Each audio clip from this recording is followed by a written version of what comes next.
연휴 마지막 날인데 명절 잘 보내셨습니까? 더 피곤하죠?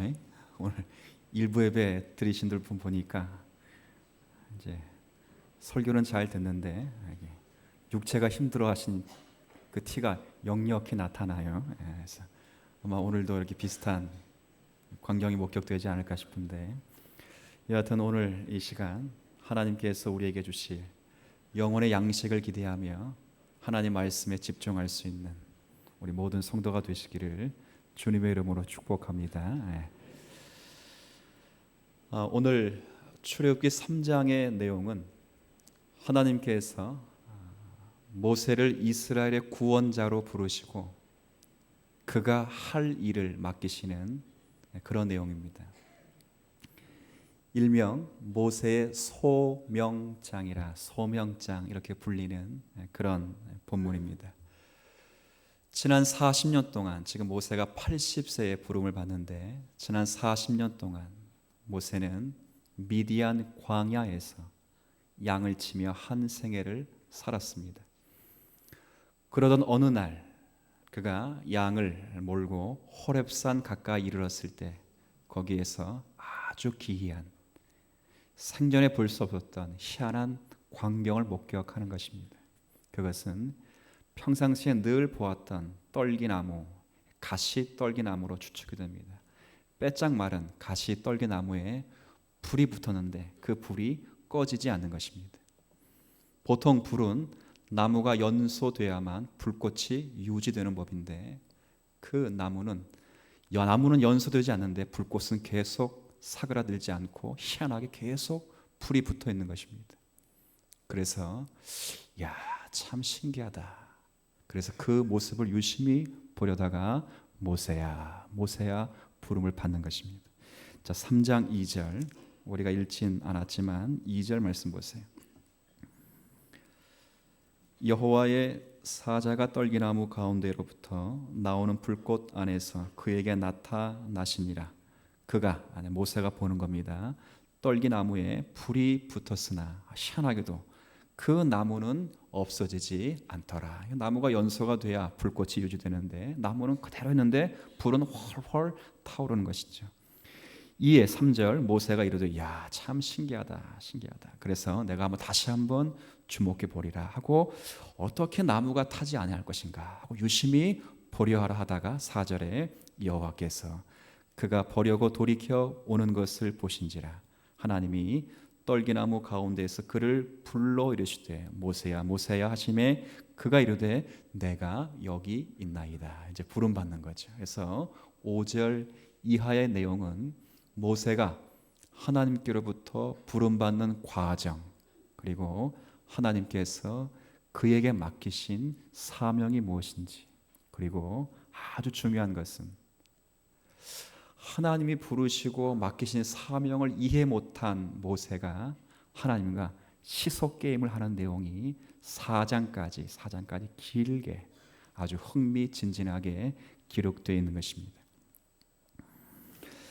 자, 물론 이 시속 게임을 통해서 하나님께서 이스라엘 백성들을 어떻게 구원하실 것인가에 대한 구체적인 계획이 언급되어 있지만, 그러나 중요한 포인트는 하나님과 모세가 서로 입장 차이가 달라서 지속적으로 밀고 당기는 게임을 하고 있다, 그 말입니다. 결국 모세는 하나님의 부르심에 외면하고 있다, 그 말입니다. 자, 한번 몇 구절 한번 확인해 볼게요. 자, 9절 앞부분에 보면 이제 가라 쭉 부르시고 3장 9절에 이제 가라. 10절 이제 내가 내 백성을 인도할 것이다. 자, 그런데 11절 모세가 뭐라 그러냐면 모세가 하나님께 아뢰되 내가 누구이기에 바로에게 가며 이스라엘 자손을 애굽에서 인도하여 내리까. 이게 무슨 말입니까? 내가 왜 가야 합니까? 나는 가야 할 이유도 없고 가야 할 실력도 없습니다. 자, 그러니까 12절 하나님이 내가 반드시 너와 함께 있을 것이다. 근데 13절에 모세가 또 뭐라 말하죠? 모세가 또 대답하되 사람들이 네가 만난 하나님 이름 뭐냐 물어보면 내가 뭐라 말하겠습니까? 답할 말이 없습니다. 14절에 나는 스스로 있는 자다. 15절에 나는 약속의 언약의 하나님이시다. 그리고 앞으로 이스라엘 백성과 바로 왕이 당면될 여러 가지 앞으로 일들을 쭉 설명하신 후에 가라. 자, 그런데 4장 1절. 자, 모세가 또 거듭 외면하고 있습니다. 4장 1절. 모세가 대답하여 이르되 그러나 그들이 나를 믿지 아니하며 내 말을 듣지 아니하고 이르기를 여호와께서 내게 나타나지 아니하셨다 할 것입니다. 또 거듭 부인하죠. 그러니까 2절 이후부터 모세에게 지팡이에게 능력을 허락하시고 여러 이적을 보인 후에 또 가라. 그러니까 10절에 4장 10절 모세가 여호와께 아뢰되 오 주여 나는 본래 뭘 못하는 사람이라고요? 나중에 확인시켜 드릴게요. 모세가 말을 못하는 사람이지 말을 못하는 사람입니다. 난 입도 뻣뻣합니다. 그러니까 11절에 누가 입을 지었냐여 내가 너에게 할 말을 가르치리라. 그랬더니 13절에 보세요. 모세가 이르되 함께 했습니다. 시작. 오 주여 보낼 만한 자를 보내소서. 무슨 말입니까? 사람 잘못 짚었습니다. 자, 14절 여호와께서 모세를 향하여 뭐 했다고요?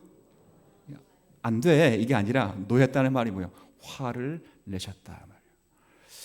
자, 오늘 저와 함께 여러분이 이 말씀을 살피면서 중요하게 생각해야 될 내용이 있습니다. 왜 다른 구약 성경에 예레미야, 이사야, 사무엘 하나님이 부르시는 소명 과정이 간단하죠. 사무엘처럼 주여 말씀하옵소서 주의 종이 듣겠나이 끝. 예레미야 선지자처럼 나는 아이라 할 말이 없습니다. 내가 너와 함께하리라 아멘 끝이지요. 이사야 뽕잎 치다가 그냥 만나서 주님이 하라니까 아멘 끝이죠. 근데 모세는 왜 3장 4장 거치면서 거듭 마지막에는 사람 잘못 짚었습니다. 왜 그렇게 말을 하는가? 오늘 이 본문을 통해서 모세가 왜 하나님의 부르심에 불응하고 있는가? 그 사실을 살피면서 불응할 수밖에 없는 모세의 심정, 그리고 그렇게 일하실 수밖에 없는 하나님, 그 하나님이 어떤 분이신가 오늘 말씀을 통해서 생각해 보며 오늘 우리들에게 주시는 말씀을 고민해 보도록 하겠습니다. 자, 우리가 일단 모세가 하나님의 부르심을 이해 못한다 그럴 때 모세가 이해력이 부족한 사람이 아닙니다. 지금 80세 나이고 지난 40년 동안 모세가 출애굽기 1장, 2장을 읽어보니까 모세가 어디서 자라고 있습니까? 전 세계 가장 잘 사는 나라, 전세 지혜와 문화와 정치와 경제와 모든 권력이 가장 집중된 나라에 그것도 왕자로 왕의 아들로 40년을 살았습니다. 그가 말을 못할까요? 이해력 자체가 부족할까요? 제가 사도행전 7장 22절 스데반의 설교로 말씀드릴 거예요. 그는 말과 하는 일에 모든 일에 능한 사람이라 그 말이에요. 뭘 잘하는 사람이라고요? 말. 목사는 뭘 잘해야 되는 거지? 근데 이러면 안 돼요. 말만 잘하면 안 돼요. 모세는 말을 참 잘했어요. 지혜가 많았다고 말을 잘했다고. 근데 말만 잘한 게 아니야. 모든 일에 능한 사람 이 말이에요. 손을 대는 족족 성공 실패. 성공이요. 그 사람 땅을 사면 땅값이, 그 사람 아파트 사면 아파트 값이, 그 사람이 하면 모든 일이 잘 돼. 그런 사람이에요. 어떤 사람은 아파트 딱 사고 나면 정점을 찍고 사기 때문에 점점 내려가지고 우리 가운데 있어. 우리 교회관 가운데 샀는데 쭉 내려가가지고 막 삶이 어려워져. 그러죠. 모세는 하는 척척 성공한 그 사람, 말을 못하는 사람이 아니에요. 실력이 없는 사람이 아니에요. 능력이 부족한 사람이 아닙니다. 실력 있고 능력 있고 힘 있고 지혜 있고 설득력 있는 것이죠. 그런데 왜 모세가 하나님을 이해 못할까? 그거는 이해력이 부족한 것이 아니라 하나님이 일하시는 방식이 마음에 안 든다 그 말이에요. 하나님이 일하시는 그 방식, 하나님이 내게 찾아와서 나를 상대하시는 그 하나님의 일하심의 방식이 이해가 되지 않고 납득이 되지 않고 설득이 안 되는 거죠. 왜 그럴까? 이제 오늘 고민할 게 그거예요. 왜 이해가 안 됐을까? 다른 사람은 다 이해된다고 성경 3장 4장 그냥 읽어 내려갔는데 왜 모세 본인만큼은 이해 안 돼서 거듭거듭 성경 창세기부터 요한계시록까지 한 사람을 부르는데 그렇게 하나님을 애타게 하며 속썩이며 미적미적거리고 있고 원망하고 있는가? 그거지요. 자, 그 이유를 제가 설명할 테니까 잘 들어보시고 그 이유가 왜 오늘 우리들에게 중요한 이유인지를 한번 고민해 보시길 바랍니다. 지금 모세가 소명을 받을 때 나이가 몇 살이랬죠? 제가 80세. 광야에서 몇 년 동안 제가 서두에 말씀드렸는데 몇 년 동안 목동으로 있었다고요? 40년. 지난 40년 동안 어디 살았습니까? 왕궁에 살았습니다. 자, 지금부터 이 모세가 80세라는 걸 기준으로 해서 40년 전으로 한번 가보십시다. 40년 전에 모세는 사실 이스라엘 백성들을 출애굽시키고 싶어서 하나님의 명령 없이도 하나님의 언약을 기억했습니다. 지난 우리 창세기 46장 4절 말씀을 제가 설교했듯이 하나님께서 야곱에게 애굽으로 내려가라 그러고 거기서 큰 민족을 이룬 다음에 내가 그들을 다시 가나안 땅으로 들여보낼 것이라는 약속을 다른 사람은 잊어버렸을지라도 모세 자신은 기억하고 있는 것입니다. 그리고 그 언약을 기억하고 자기 백성을 기억해서 40년 전에 자신이 가지고 있는 달란트, 자신이 가지고 있는 힘, 자신이 가지고 있는 지혜, 자신이 가지고 있는 군사력, 자신이 가지고 있는 모든 것을 동원해서 이스라엘 백성들을 출애굽시키려고 백성을 편을 들어준 이유가 있습니다. 우리가 이게 어제 2장 이야기인데 우리 출애굽기 읽으면 감이 없기 때문에 제가 스데반의 설교로 대신 읽겠습니다. 자, 사도행전 7장을 한번 가보세요.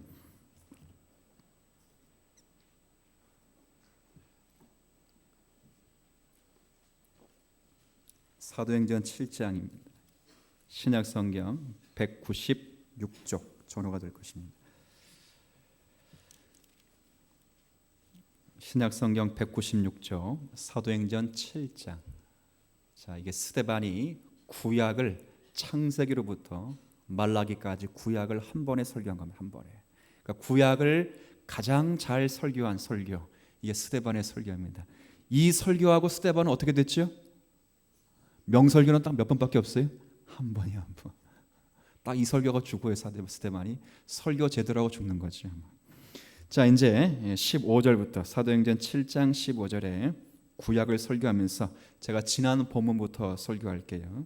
15절 야곱이 애굽으로 내려가 자기와 우리 조상들이 거기서 죽었습니다. 그러니까 야곱의 식구들이 애굽으로 내려가서 장사되었고 그럴지라도 야곱과 요셉은 세겜으로 옮겨져 아브라함이 세겜 하몰의 자손에게 은으로 값주고 산 무덤에 장사되었더라.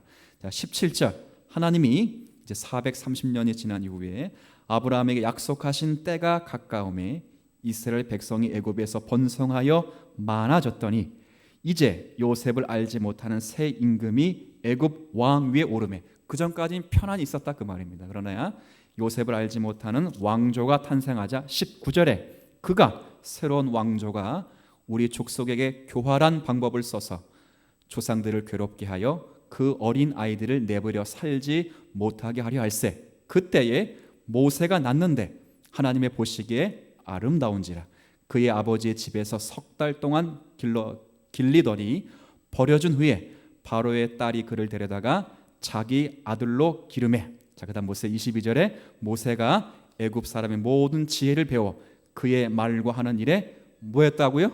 능하더라. 자, 그다음부터 23절 잘 보세요.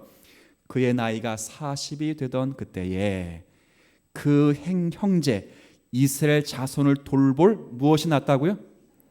그다음 24절 한 사람이 원통한 일 당함을 보고 보호하여 압제받는 자를 위하여 원수를 갚아 애굽 사람을 쳐 죽인다. 결국 애굽 사람을 쳐 죽인 것은 우발적인 사고가 아닙니다. 계획한 것입니다. 하나님의 언약을 생각하고 자기 백성을 출애굽시키기 위하여 그 사건을 빌미로 하여 혁명을 이루고자 하는 하나님의 어떤 계획을 기대하고 했죠. 25절 모세의 심정을 잘 보세요. 25절 모세는 그의 형제들이 하나님께서 자기의 손을 통하여 구원해 주시는 것을 깨달으리라고 뭐 했다고요? 생각하였으나 그들이 깨닫지 못하였더라. 이튿날 이스라엘 사람끼리 싸울 때에 모세가 와서 이제는 그들을 화해시키려고 그렇게 말하자 27절 그 동물을 해치는 사람이 모세를 밀어들여 이르되 누가 너를 관리와 재판장으로 우리 위에 세우느냐 내가 어제는 애굽 사람을 죽인 것 같이 또 나를 죽이려고 하니 모세가 이 말 때문에 도주하여 미디안 땅에서 나그네가 되어 거기서 아들 둘을 낳으니라. 30절 40년이 참에 천사가 시내산 광야 가시나무 떨기 불꽃 가운데서 그에게 보이거늘. 여러분 어떻게 읽었는지 모르겠어요. 근데 잘 보십시오. 25절 다시 한번 보십시다. 제가 그는 그의 형제들이 하나님께서 자기의 손을 통하여 구원해 주시는 것을 깨달으리라고 생각하였으나 그들이 깨닫지 못하였더라. 잘 절 보세요. 이제 그냥 우리는 모세가 이스라엘 백성들의 편을 들고 애굽 관원을 쳐 죽인 일인 줄 알았습니다. 근데 사실 스데반의 설교를 잘 보면 애굽인을 쳐 죽인 것은 모세의 계획 속에 있었고 모세는 하나님이 이 계획을 통하여 이스라엘 백성들을 가나안 땅으로 다시 인도하실 것이라는 비전을 가지고 일을 한 것입니다. 그가 이런 비전을 가질 수 있었던 것은 한번 생각해 보세요. 모든 남자아이가 다 죽었습니다. 히브리 사람 가운데. 근데 유독 누구만 살아남았죠? 모세인 본인만 살아남았습니다. 그것도 어디서 살고 있죠? 본인이 그냥 시궁창 밑에 사는 것도 아니고 초가집에 사는 것도 아니고 전 세계에서 가장 부와 명예와 권력이 가득한 바로의 궁에 살고 있습니다. 그러면 그 아이는 특혜를 받았다고 생각할 것입니다. 그리고 어떤 생각을 했었냐면 아마 모르드게가 에스더에게 한 말처럼 네가 왕후에 있음이 이때를 위함이 아님이냐라고 말한 것처럼 아마도 모세는 하나님이 나만 살려두신 이유가 나로 하여금 이 백성을 다시 가나안 땅으로 인도하라고 나로 하여금 최고의 학문과 실력과 신분과 지위와 군사를 주셨다고 생각을 했을 것입니다. 그리고 그 때가 가까운 줄 알고 자기가 힘을 다해서 이스라엘 백성들이 자기 편을 들어줄 것을 믿고 하나님도 이것을 도화선으로 삼아 이스라엘 백성들을 혁명으로 일으켜 가나안 땅으로 인도하실 것이라고 믿고 이 일을 했습니다. 자, 그런데 그 일이 성공했죠? 실패했죠? 실패했죠. 하나님이 편 들어주지 않았죠. 누구도 지금 무시하고 있습니까? 그 형제들조차도 무시하고 있습니다. 그리고 몇 년이 흘렀죠? 40년이 흘렀습니다. 마음도 식었고요, 열정도 식었습니다. 비전도 식었습니다. 마음만 식은 게 아니라 40년 흐르는 세월 동안 무엇도 함께 굳었을까요? 육체도 굳었습니다. 제가 어떤 분하고 이야기를 하는데 요즘 갑 그러잖아요. 누가 갑이냐 그럴 때 10대, 20대는 공부 잘하는 사람이 갑이랍니다. 근데 40, 50대는 지위가 높은 사람이 갑이래요. 근데 60, 70세가 되면 누가 갑일까요? 네? 네, 서 있는 사람이 갑입니다. 모르셨죠? 제가 그 얘기 듣고 난 죽었다 깨도 서 있어야 되겠구나. 내가 다른 건 없어도 내가 서 있어야 되라고 그러죠. 모세는 이 마음만 식은 것이 아니라 육체까지 식어 있어서 하나님이 지금 부르신 것이 아니야. 지금 부르시고 계시는데 자기는 지금 부르셔야 될 일이 아니라 언제 부르셨어야 된다고요? 40년 전에 나를 부르셨어야 맞지요.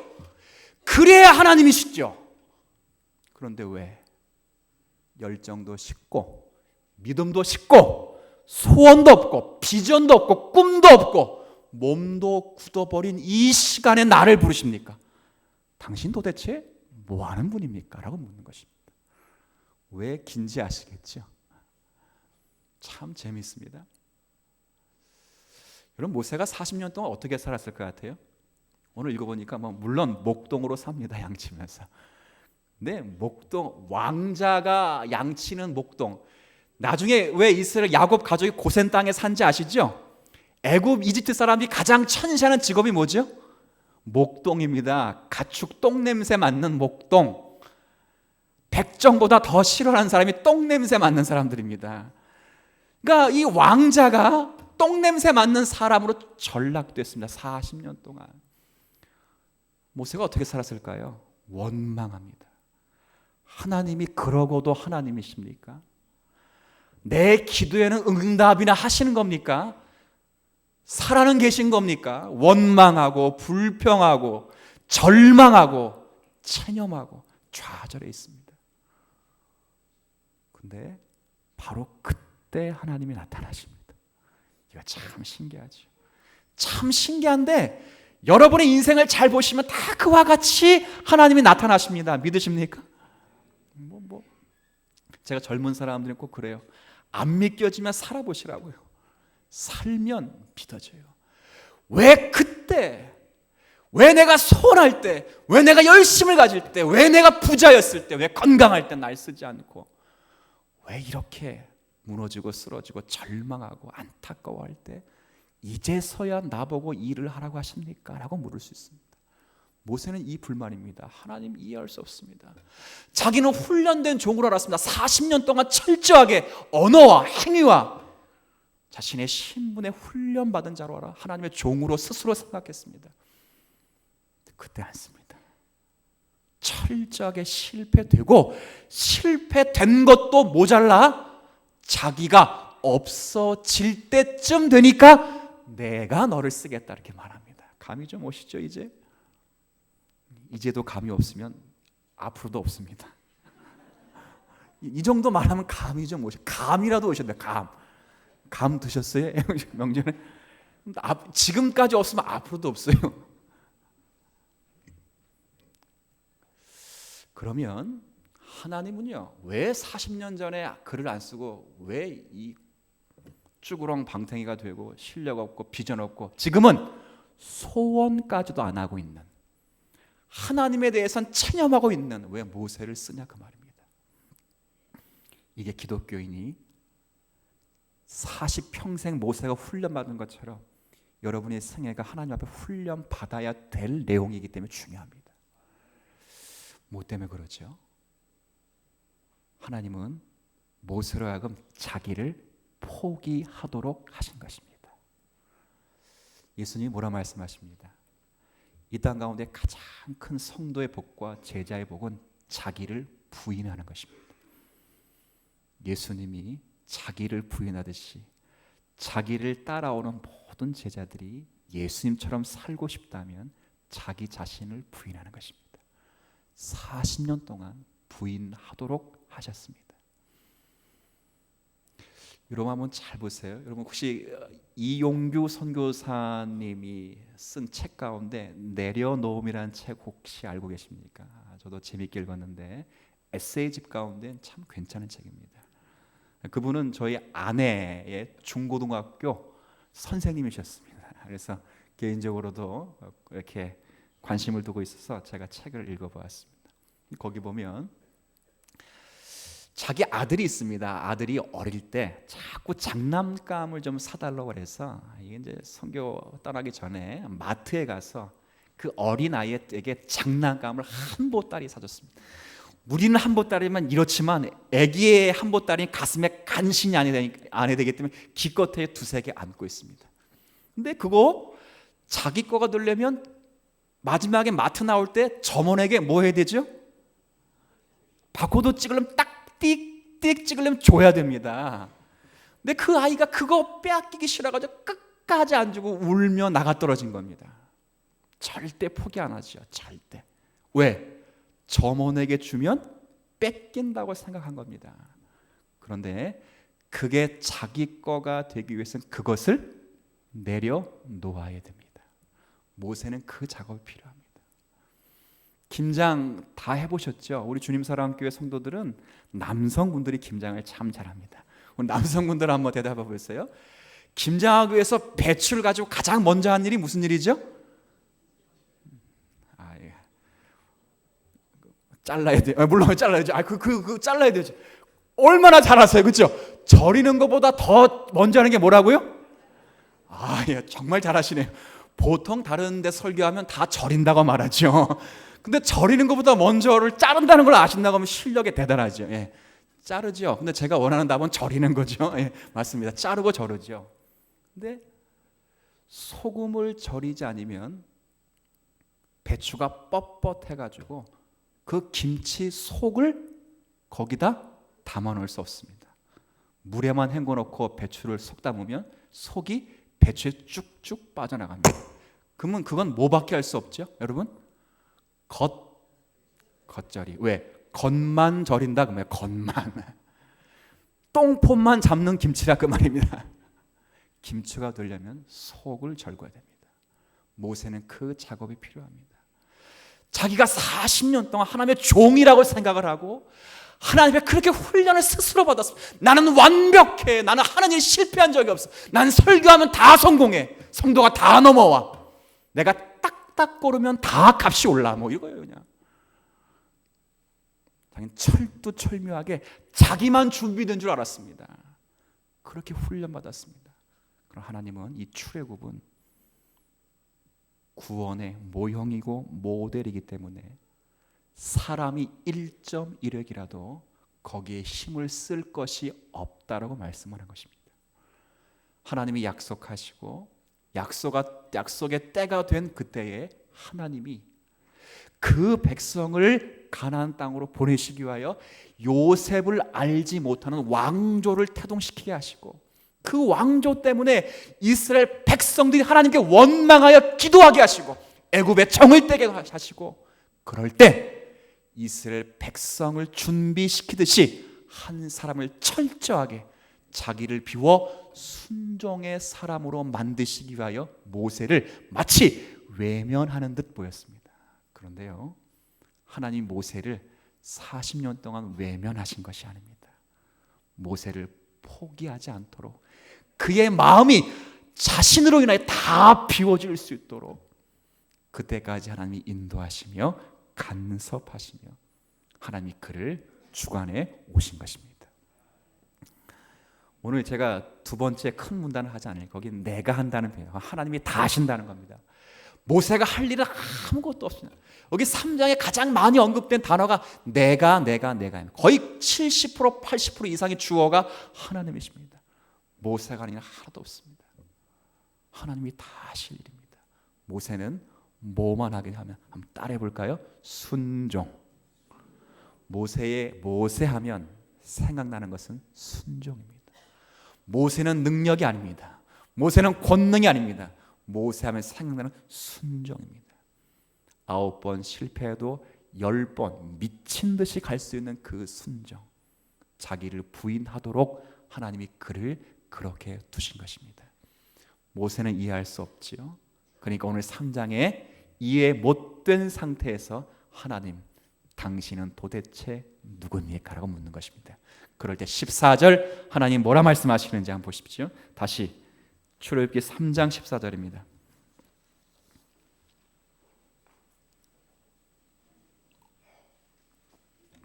자, 3장 14절 앞부분만 같이 읽어볼까요? 출애굽기 3장 14절 시작. 하나님이 모세에게 이르시되 나는 아멘. 저를 보세요. 나는 스스로 있는 자, 이거 이해가 됩니까? 구약에 하나님이 자기를 소개하는 그 소개 가운데 가장 완벽한 소개가 바로 오늘 14절입니다. 나는 뭐한 사람이라고요? 스스로 있는 자. 이걸 어떻게 이해하면 될까? 제가 도움을 좀 받아서 이해를 시켜드릴게요. 여러분, 명함 가지고 다니시죠? 저는 아직까지 명함이 없습니다. 명함을 만들어 달라는 말이 아닙니다. 제가 일부러 안 만들고 있는 것뿐입니다. 명함을 이제 줄 때 참 명함 좋습니다. 저 사람을 소개받아요. 근데 소개하려면 자기가 가지고 있는 모든 직함들을 다 집어넣습니다. 뭐 돼도 안 되는 학회 이름까지 집어넣어 다 소개하죠. 그런데 정말 유명하고 실력 있는 사람은 거기다가 직함을 누거나 자기가 해왔던 모든 직분들을 집어넣을까 안 집어넣을까요? 뭐만 집어넣지요? 이름만. 왜 그러지요? 유명한 분이시기 때문에 그렇습니다. 지금 대통령 참 어렵지요. 이 국가라고 하는 것이 대통령을 세워놓고도 참 어려운 시점에 살고 있는데, 여하튼 대통령께서 만약에 명함을 만든다고 하면 자신이 살아왔던 경위 모든 직함을 다 집어넣지 않습니다. 뭐만 집어넣냐면 대통령 박근혜, 딱 끝입니다. 그럼 그의 소개가 다 된 것입니다. 하나님은 그와 같은 분입니다. 하나님은 스스로 있는 자입니다. 무엇으로 소개될 분이 아닙니다. 이 말은 나를 규정할 사람이 이 세상 가운데 어느 누구도 없다 그 말입니다. 스스로 존재하신 분이요, 스스로 충만하신 분이요, 완전하신 분으로 어느 인생이 그를 규정해야, 그를 정의해야 하나님으로 계시는 분이 아니시라는 것입니다. 나중에 욥기 말씀을 읽어보면, 우리가 아마 2012년 욥기를 읽었는데요, 욥기 읽어보면 유명한 말씀 하나가 나옵니다. 그 마지막 부분에 보면 욥기를 잘 몰라도 많이 하는 말씀이 있어요. 욥이 나중에 시련을 다 받은 이후에 하나님을 만나고 뭐라 고백하냐면, 내가 귀로만 듣던 하나님을 이제 뭘로 봤다고요? 그 표현 다 아시죠? 전 예전에 성경을 읽을 때 근래까지입니다. 어떻게 읽었냐면, 귀로 듣는 것보다 눈으로 보는 게 훨씬 빠르고 정확하죠. 그래서 어떻게 읽었냐면, 하나님, 내가 옛날에는 하나님을 잘 몰랐습니다. 근데 지금은 눈으로 보듯 하나님을 잘 압니다 라고 생각을 했었습니다. 다시 성경을 잘 묵상해 보니까 그게 아닙니다. 그 고백은 이런 고백입니다. 욥은요, 하나님, 제가 하나님을 잘 안다고 생각했습니다.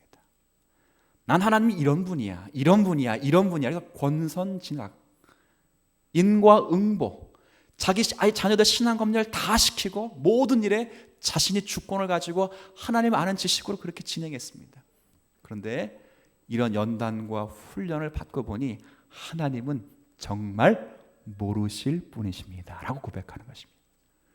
그리고 정말 중요한 것은 내가 하나님을 아는 것이 아니라 하나님이 나를 아시기에 내가 귀로만 듣던 하나님을 이제서야 비로소 눈으로 보게 되었습니다 하고 고백을 하는 것입니다. 모세는 그런 겁니다. 자기 여태까지 하나님을 잘 안다고 생각했습니다. 언약을 의지하고 백성들을 생각해서 그 백성들의 구원자로 스스로 등극하여 하나님 없이도 도움을 받고도 가나안 땅으로 인도하고 싶은 소원과 열정과 비전을 가진 사람입니다. 그러나 하나님은 그렇게 일하시지 않습니다. 모세로 하여금 자기 자신을 스스로 내려놓도록 하시고 그 세월 동안 모세를 끊임없이 간섭하셔서 그로 하여금 하나님의 사람으로 하나님의 일하심 속에서 일하실 수 있는 사람이 될 수 있도록 그를 간섭하시고 그를 찾아오셔서 하나님의 종으로 만드신 분이 하나님이십니다. 15절에 보니까 눈으로 그냥 보십시오. 나는 아브라함의 하나님이요 이삭의 하나님이요 야곱의 하나님. 이 말은 뭡니까? 모세, 너뿐 아니라 너를 가능하게 한 아브라함과 이삭과 야곱의 생명과 구원에 관한 약속도 내가 만들었고 내가 진행하고 내가 성취하고 있지, 저들의 운명에 저들의 생명과 구원을 약속하지 않았다 그 말입니다. 아브라함의 생애, 이삭의 생애, 야곱의 생애 속에서 저들의 실패와 저들의 배반이 있을지라도 저들이 받은 복과 구원을 저들에게 의탁하지 않고 내가 스스로 존재한 하나님으로서 내가 만들고 내가 계획하고 내가 성취하여 그들이 하나님의 약속의 백성으로 있다는 것을 확인시키는 것입니다. 사랑하는 성도 여러분, 오늘 제가 말씀드리고 싶은 그겁니다. 바로 모세를 이렇게 만드신 하나님이 저와 여러분의 하나님이신 줄 믿는 성도가 되시길 바랍니다. 많은 사람들이 생각을 하죠. 돈이 있어요. 우리 이런 말 많이 하죠. 교회도 뭐니 해도 뭐가 최고지요? 머니가 최고죠. 그런데 말을 많이 하고 지혜가 있고 학식이 뚜렷하고 하나님의 일은요, 생명과 그것이 교회의 어떤 형편들에 관해서는 도움이 될 수 있어도 생명과 구원에 관한 것들은 전혀 도움이 되지 않습니다. 오직 생명과 구원은 하나님이 계획하시고 창조하시고 그리고 성취하시기 때문에 그 자리에 있는 모든 성도들은 자신을 비워 하나님의 일하심에 순종하는 성도들이 되어야 될 것입니다. 이때까지 하나님이 여러분을 빚어가신 것입니다. 혹시 여러분 가운데 원망과 경제적인 문제, 질병적인 것으로 인하여 하나님, 왜 하필이면 나입니까? 왜 하필이면 이때입니까? 왜 하필이면 쟤는 아닌데 나? 라고 말할 수 있는 그 절망 같은 상황에 하나님이 여러분을 외면하신 적이 없습니다. 외면한 듯이 보이는 그 상황은 오히려 하나님이 여러분을 크게 사용하시기 위하여 정말 이스라엘 구원할 자처럼 사용하시도록 하기 위하여 여러분을 지금 간섭하셔서 훈련시키시는 기간인 줄 아시길 바랍니다. 주님의 일을 열심히 했어요. 돌아오는 건 냉소와 냉담입니다. 그럴 수 있습니다. 왜 저것들이 날 몰라주지? 몰라주는 것은 모세와 같이 자기를 비우도록 하여 그를 더욱 훌륭히 쓰시기 위해십니다. 우린 이걸 모릅니다. 우리는 어디까지만 아냐면 40세에 가졌던 모세의 마음만 같습니다. 내가 이렇게 했으니까 이렇게 하실 것이야. 내가 이 정도의 열정과 비전을 가졌으니 하나님은 이렇게 역사하실 거야. 그러나 하나님은 그렇게 역사하지 않습니다. 그 모든 것을 가지고 자기를 비우는, 자기를 포기하는, 부인하는 자리에까지 서도록 환경까지 조성하시는 하나님이십니다. 그리고 우리에게 어떤 말을 듣고 싶어 하시냐면, 하나님, 정말 당신은, 따라해 볼게요, 모르실 뿐입니다. 어려우면 이렇게 따라해 보여요. 알다가도 모를 뿐입니다. 시작. 여기까지 가십니다. 그럼 마지막에 어떤 위로의 말씀이 있는가? 내가 하나님을 알아 복이 아니라 하나님이 날 아시니 복이로구나. 이게 모세의 고백이고 욥의 고백입니다. 여기까지 하나님이 모세를 훈련하시듯 여러분을 인도하시고 훈련하실 것을 믿고 이 훈련의 과정을 통과하여 이스라엘 구원자 역할 감당하시는 저 여러분 되시기를 주님의 이름으로 축복합니다. 주님, 광야의 40년 생활, 하나님이 외면하신 듯 보이지만 외면하신 것이 아니라 모세가 자기를 부인하고 포기할 수 있을 때까지 인내하시고 간섭하신 기간이었습니다. 우리의 신앙의 삶, 구원받은 성도의 삶의 자리에 우리 또한 이런 과정을 인내하지 못하고 우리는 항상 40세의 모세처럼 살길 원했습니다. 내가 한 만큼, 실력 있는 만큼, 심지어 그것들을 은사라, 달란트라 포장하면서 자기가 가지고 있는 것으로 인하여 하나님의 교회를, 하나님의 생명을 주관할 듯이 생각해 왔습니다. 그러나 하나님, 하나님의 생명과 구원은 거기서부터 타동되는 것이 아니라 아무 낙이 없고 소망과 비전과 열정이 없는 듯이 보이는, 더 이상 손쓸 힘조차 없어 보이는 메말라 있는 모세를 통하여 이루시는 것처럼 우리가 자신을 부인하고 포기하고 우리가 하나님 앞에 있다는 사실 하나만으로 만족하다는 사실로 인하여 거기로부터 주님의 생명과 구원의 역사는 이루어지고 있다는 사실을 다시 한번 이 말씀으로 확인받아 우리가 살아가는 삶의 모든 자리에 모세와 같이 훈련받고 인도받는 삶이 되게 하여 주옵소서. 그럴 때 비록 절망이 찾아오고 원망이 오고 체념이 우리 가운데 있을지라도 하나님은 스스로 계신 분이요, 내가 하나님을 아는 것이 아니라 하나님은 나를 아시기에 복된 인생임을 놓치지 않는 믿음의 권속들 되게 하여 주옵소서. 설 연휴 마지막 날입니다. 잘 마무리하게 하시고 피곤한 육체 강건케 세우셔 믿음의 한 주간 될 수 있도록 축복하옵소서. 예수님의 이름으로 기도 올리옵나이다. 325